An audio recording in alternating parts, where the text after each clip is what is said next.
My name is Hamza Azhar Salam, and you're watching the Pakistan Daily.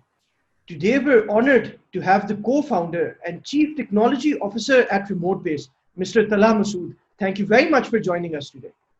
Thank you, Hamza, for having me. I mean, it's a great pleasure to be here. I've known you for a long time. I mean, it feels good to be sitting in front of you and talking about our journey. So it Yes, has been great so far. likewise, I've witnessed your journey and Yeah. RemoteBase's journey with the front row seat. So, Talha, tell us a bit about RemoteBase. What does the company do? So at Remote Base, the idea is amazing. And what we do is that we build remote engineering teams that work directly with Silicon Valley based startups. And we do it in less than 24 hours, which is amazing. Our clients love us for that. And the journey for the engineers is also too good. I mean, not only we hire good engineers, we give them and give them the exposure, we also train them. So we run a lot of boot camps, local boot camps within Remote Base. They are very at first we vet engineers, then we make them go through boot camps, and then they get to work with the Silicon Valley based startup. So they learn a lot. I mean, not only we make good engineers, we make excellent remote workers from Pakistan. So this Mm, is something amazing that Yes, I yes, feel proud of every single day. yes, it's incredible. So, would you like to tell our viewers what kind of services does a remote base provide? So mostly since we work with Silicon Valley based startups, and here in the Bay Area, most of the startups work in deep tech. So we provide engineering services only for now, although we want to expand our horizons in the months and years to come, move to other forms of services like project management and designers and all. But for now, we are very much focused towards providing MERN stack engineers to the Bay Area startups. So that's how we act.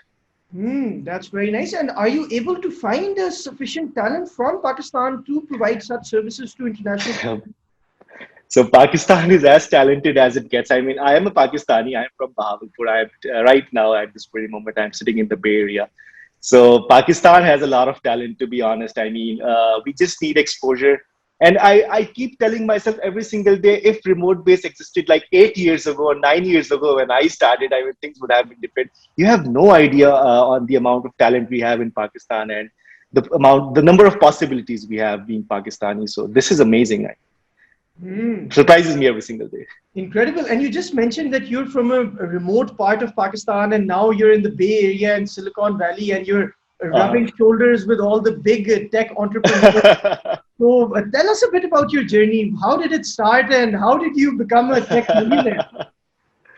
yeah, God, I mean, I graduated back in 2013 from a good university. I graduated from Jiki, so I cannot say that I come from like my life was pretty hard. I mean, I had a really good life because our my biggest priority was to get into Jiki. My parents supported me and all. But once I graduated, I got a job in a very good company, Affinity. But I couldn't understand the dynamics there. A lot of politics going on, and not a lot of learning to do. I mean, you don't become a good engineer when you're working for a local company. You become a very good, political guy or somebody who just knows how to survive. In 2014, I left that job and went on to become a full-time remote worker. Started working for a company, Notable.com. Shifted back to my house, started living with my mom. We used to share a room. I used to work at Notable during the nights. Remote work wasn't widespread back then, so I still remember my mom used to say, "Oh, you work on the laptop, right? So you don't have anything going on. So let's go there. Let's get me this thing and stuff like that. Pyaz la do, ye la do, tum to phare gaye ho, tum to chutti hai." So stuff like that. Uh, but she never realized that I was working on an idea that later on became a $1 billion company in 2016 and 17 until recently when they had their issues and all. So remote work, being a remote worker is very powerful. You imagine a person sitting in Bahawalpur 3 a.m. in the morning and is working on $1 billion company. His mom, sleeping by his side, doesn't know anything about that. So that was my start. I found it extremely, extremely powerful mode of, you know, I wanted to do something in life, and this was the only thing that was, possible for me to do something, for the world. Until 2016, I worked for this company and then decided to do a start of my own.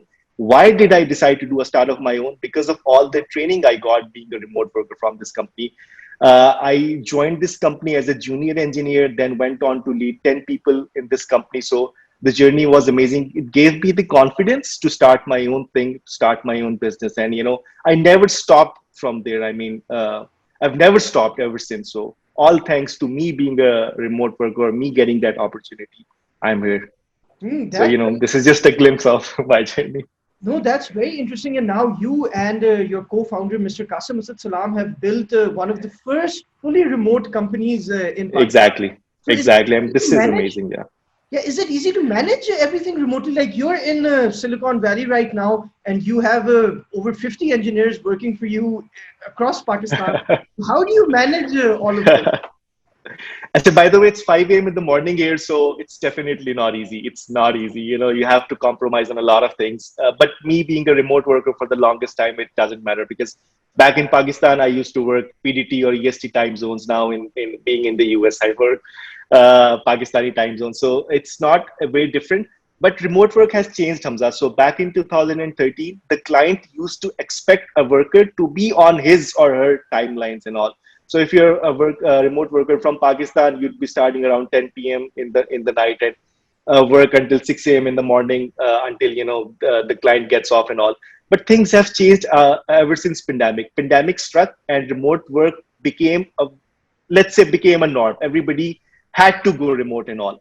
And then people started started working on an engineer's work-life balance, that you should not work all throughout the night. Let's just say that let's have some 3 or 4 hours time overlap, and for the rest of the day you could work on your own terms and conditions, on your own times and stuff like that. So just to answer your question, it is difficult, but it is getting easier now. The engineers we work with in Pakistan, they choose their own time zones, they work on their own time zones. I just have a brief overlap with them just to see what's up with them, if they're stuck anywhere, stuff like that. So overall, remote work is getting easy, and then we have all the technology in place that makes it really easy. So far so good. I'm very hopeful that remote work is going to be very prevalent in the years to come as well. Yes, yes, you're absolutely right. And Tala, after you guys raised funding, we saw a lot of news stories which claim that RemoteBase has capitalized on the pandemic. Do you think that the pandemic has been good for your company? uh, our previous company that Kasim and I founded, Creative Morph, that ended in pandemic. uh, 2 weeks into the pandemic, Kasim came back to Pakistan from the Bay Area. As a ritual, I always go and pick him up from the airport. You know that. So when I picked him up, I said, "What's up, man? What is next?" So he said that we're not in a good state. Everything, nothing is in place. So let's start afresh. Let's start something with something new. What we have right now is that everybody wants remote workers. Let's try to create some remote workers and give it out to this Bay Area startups. This was Kasim's idea, and I was like, what if the engineers are not good enough? What if we are not able to train them? What if there were so many what ifs in that card in my mind. So, but then we started with one of the Bay Area clients. It went well.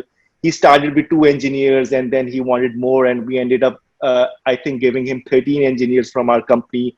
Then we, jumped on to other projects. Other people heard about us, and they wanted engineers out of us. And it has been a topsy turvy ride so far.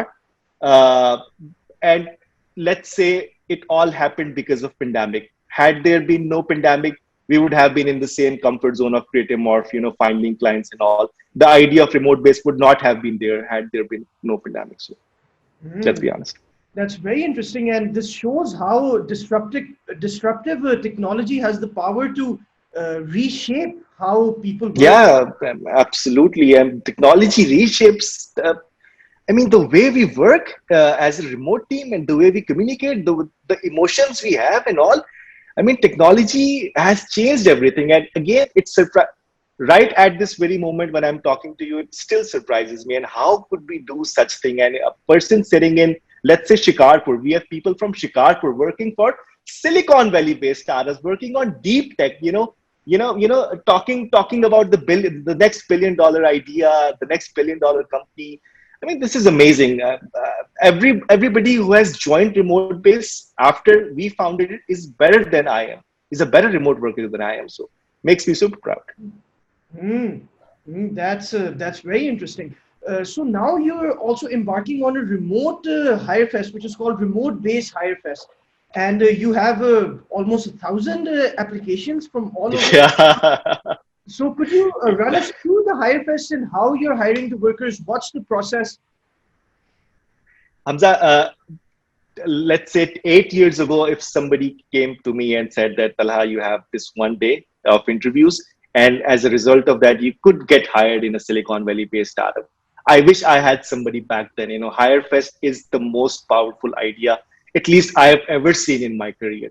It is going to change the way we hire people. It is going to change the way people, do remote jobs, and it is going to change the way people get hired in all of these Silicon Valley startups. It is going to be the most powerful thing that ever existed in Pakistan tech ecosystem. Let me be very honest. I'm very conservative when making such claims, but this time around, I'm pretty sure that this is going to disrupt everything we have here in Pakistan, tech-wise.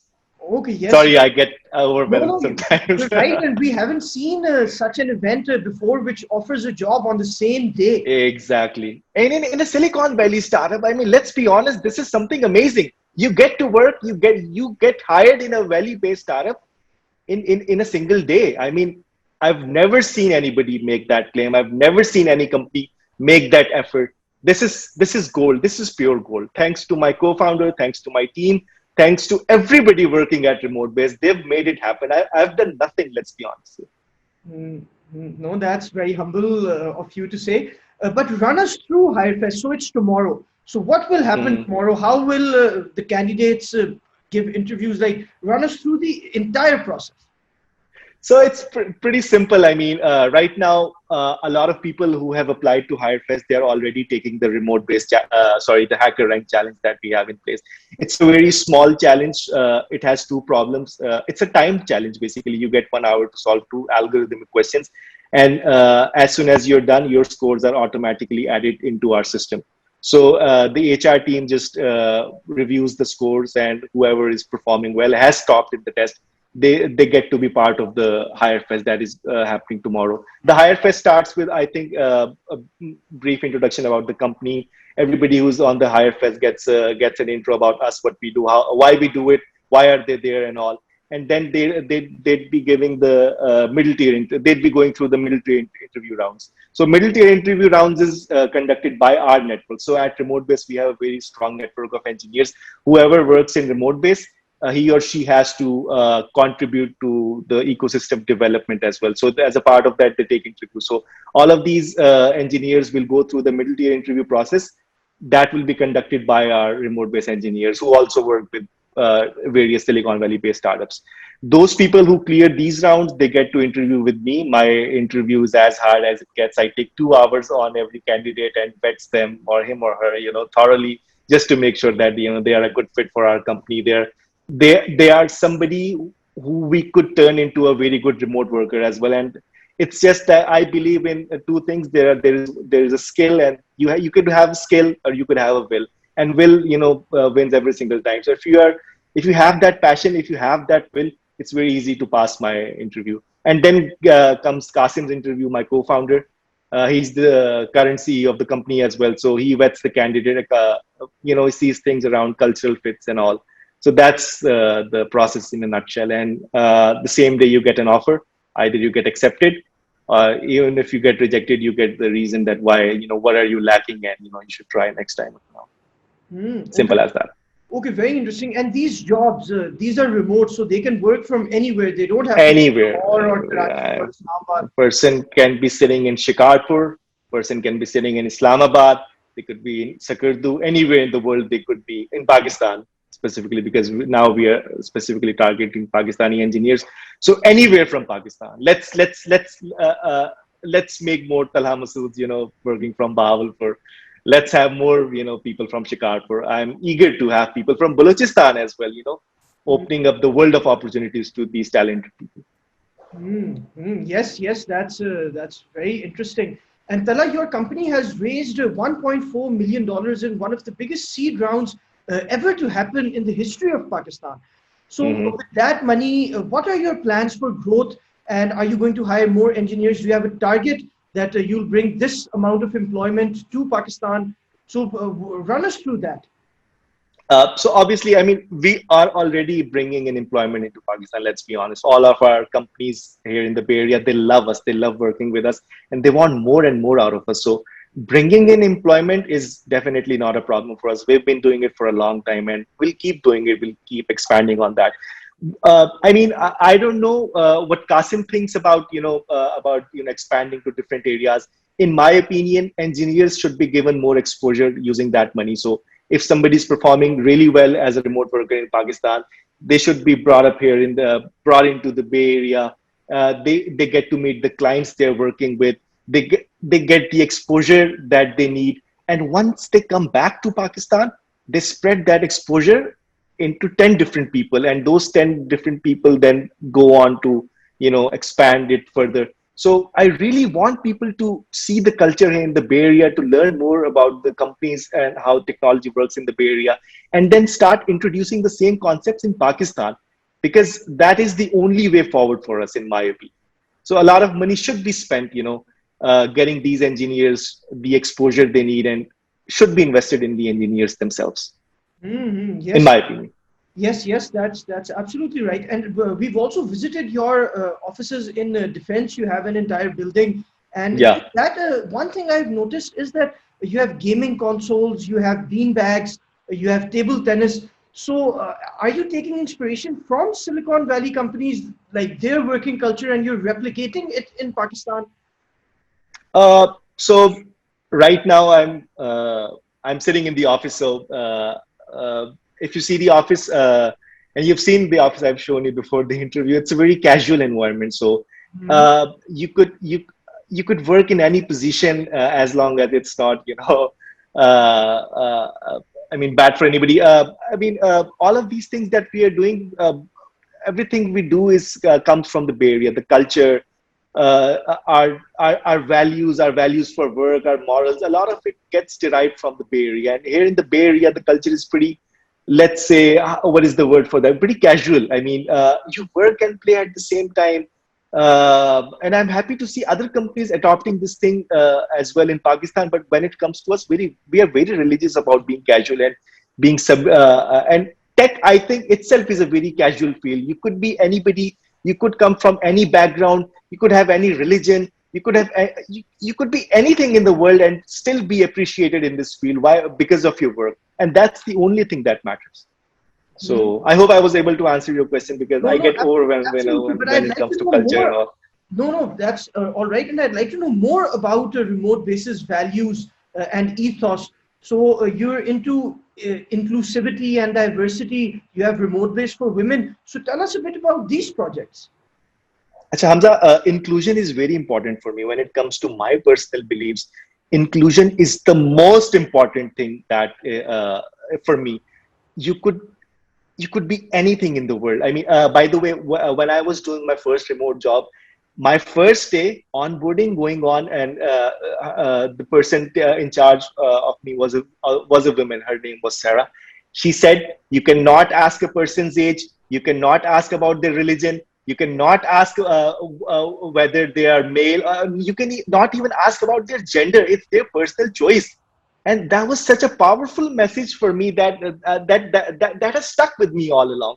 And this is something I really want to see in remote base, that you could be anywhere, you could come from anywhere, and you could come from literally anywhere and be accepted in remote base, just because of your work in technology and nothing else. That is the most powerful thing that I would want to inculcate in remote base. And we already have it. We have people from different religions. We have people who are pretty vocal about their stance on a lot of things, on a lot of topics, and they still get accepted in our company. So this is probably the most powerful thing that remote base is doing right now, in my opinion. Let's be honest. Apart from providing excellent engineers from Pakistan to the Bay Area, that's the next best thing we do. We are inclusive for everybody. Very interesting. And so, Tala, what is remote base's next target? It's a good question. I mean, again, I could only talk on my behalf. I mean, I could. The biggest target we have is obviously make it the next billion-dollar company, and that is only possible when we hire and place 2,400 engineers from Pakistan here in the Bay Area. It's not a big target. very achievable. Pakistan has a lot of talent, and we just need to be able to find and place those talent and train them at the same time. So essentially, working more with the local talent, spending more money on the talent, giving them exposure here in the Bay Area, bringing them into the Bay Area so that they see things, coming to life. Whatever they've built, they see it come to life, and then they enjoy that journey with their valley counterparts here. So that is something that I personally aim to do in the next coming months and the years, and spending a lot of money in this vertical. So personally. Okay, very interesting. And how difficult was it for you and Qasim as two Pakistani tech entrepreneurs to raise such a significant amount of money from Silicon Valley investors? So, how difficult or easy was it for you guys? Let's be honest, a remote base is not the first product Kasim and I have worked on. So you do realize that we've worked on Creative Morph, and then we've worked on Worky that used to track an engineer's progress in a company and all. Nobody wanted to spend in us. Like, those projects did not have any traction. Let's be honest. As a result of that, nobody wanted to spend in us. I still remember back in 2018, Kasim moved here in the Bay Area from Pakistan. That was the most difficult time for us because he was trying to raise money here in the Bay Area and nobody wanted to, invest. But when we founded Remote Base, and we started sending emails out to the investors showing our month over month progress and all, that was so amazing, and that was so beautiful that everybody now wanted to invest in us. Why? Because we were onto something that is bigger than ourselves. So everybody wanted to invest. So raising money wasn't a problem once we were at a stage where we had a lot of traction, where we had a lot of engineers, and where we had a very working model that we could actually connect people from Pakistan to the Bay Area. So raising money at that point wasn't very hard and challenging.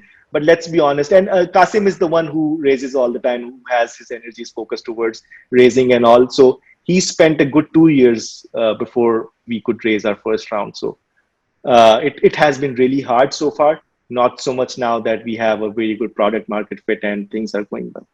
Very interesting. So tell us about your dynamic with your co-founder. So Qasim is the CEO, you are the CTO.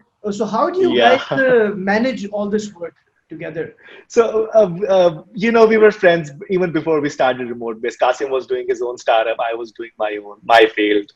He had to shut it down because of various reasons. I think, so I've met a lot of founders here in the Bay Area, and I've seen them fight a lot. I don't know why, but people generally tend to argue. Their egos surface all the time. And, when you're running a company of your own, you tend to have that certain ego, or, you have that mindset that whatever I'm saying should be, right, because it's my baby and all. I rarely fight with Kasim. Uh, one of the one of the biggest reasons for that is that our skill set is very complementing. He looks at the business aspects of the company. I'm as technical as it gets, and I only look at the technical operations of the company. The quality of the engineering that we provide should be up and up according to the Bay Area standard. So we never we never tend to cross ways while working, and there are literally a very less amount of areas where we have to argue, to get things done. So we do argue as co-founders from time to time, but as a result of each argument, we only get better. So the dynamic has been excellent. So far, so good. Throughout my life, I've done, let's say, 4 to 5 different startups, and I've never found a co-founder like Kasim. I'm pretty sure he could say the same because our skill sets complement, literally we complement each. And I think both of you guys are lucky to have found each other. Yeah, I think it's luck. It's purely luck. I mean, we have been lucky that we found each other. Very lucky. Yes, yes, indeed. And Talha, now I want you to go back 10 years or 8 years from today, when you were starting out as a developer in Bahawalpur, and you might be studying as well. So at that time, did you ever imagine that you would be in Silicon Valley, in the Bay Area, running a multi-million-dollar tech startup? So I always wanted to work out of the Bay Area. It was like a dream. So I had a class fellow who was my previous co-founder. He also wanted to be in the Bay Area. We applied for US visa to meet a client. We got rejected back in 2014, and That was the time when I thought that maybe it's too difficult to be in the Bay Area, and I don't know what it. I mean, how could I ever be in the Bay Area and all? And years passed by. I kept on working. Hamza, it took me 10 years to be here. Let's be honest. All the hard work and all. I wish we had remote base back then. I wish we had remote base back then. Somebody just telling me that, get hired into remote base and get all the exposure you need in the Bay Area. And then one day, you never know, you get to be a part of that company full time here in the Bay Area. So, I mean, it has been really difficult for me, and I really want for all the other engineers not to face that hardship that I've faced. So, this is just like tip of the iceberg when it comes to hardships. No, no, it's very interesting. And now people are enjoying your success. They're celebrating your success. But most of them I don't feel know humbled. how hard you've worked to It be. has been hard. So took me again. It took me. I always wanted to make a company. It just took me 10 years to get my first round of funding, and took me 10 years to get interviewed by you, Hamza. Let's be honest. I mean, we would have not been here had I not, been able to accomplish some, part of my journey. Hmm. Hmm. Yes, So yes, yeah, it has been difficult. yes, you're absolutely right. And so now, because you've gone through all the stages of success, and inshallah, you'll succeed more in the future. What advice would you like to give to struggling IT professionals who are stuck in, average jobs and who aren't living up to their full potential, and they also want exposure to Silicon Valley and to international companies? So, what advice would you like to give to them? So when I was working at Notel, it's as a remote worker, which then went on to become a billion-dollar company. There was a saying in the engineering team: "A man cannot live by two names." I used to ask him, "What's the meaning? What type of shit is that?" And somebody once explained to me that it means you don't have a choice. You don't have any other options. If you ever want to make a company, you cannot do it until and unless you've given yourself half of your life or more than half of your life into that. There is no other way. If you're a remote worker, if you are on a job in Pakistan, and you want to form a company, and you really want to succeed in life, you have to dedicate yourself 100% to that. You cannot be like that. Okay, I'll have a day job, and then in the evening I could work on my startups. Doesn't work that way. Either you're all in or you're all out. You just have one option. You cannot live by two names. So that is the only advice I can give out to my Pakistani fellows, that if you really want to achieve something, either as a remote worker, in your job, either as an entrepreneur, anywhere, just dedicate yourself 100% to that cause. Never look back. Never ever look back. So that is the only advice I could give out to people.